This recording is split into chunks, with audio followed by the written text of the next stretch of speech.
wala na namang sound. Wala palang sound ha. Ano nyo, walang sound? Ito, walang sound oh. Sa una, masaya. Pero sa uli, may kabit na. Ano, buhay ka pa? Malamang hindi na. Doon pa lang, patay ka na eh. Alam mo mukhang bakit mabagal siya mag-reply sa'yo? Kasi bumibilis na sa iba. Sakit? Kasi mukha kang puwet. May sound na, wala pa rin. Wala pa rin sound? Ano, mukhang kailangan natang gisingin ng mga tao sa mundo ah.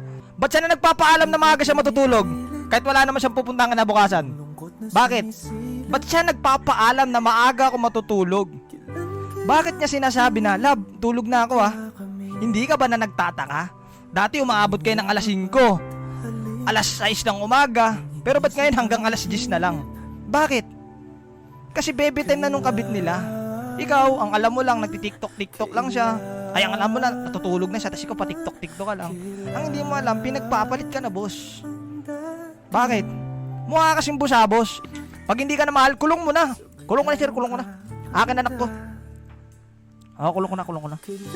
Tapos na, sir, tapos na. Litong-lito. Ano gusto na, bebe ko? 5? May sound na ba? Sorry guys ha, napasobra yung mga ano ko eh. Hindi nyo kasi sinasabi. Kanina pa kayo walang sound ng walang sound. Kaya akala ko wala talagang sound eh. Sorry. My bad. Yun. Pero huwag mong kakalimutan na pag ito hindi kayo nag-uusap, may iba siyang kausap. Tama. Okay, let's back to the ball game.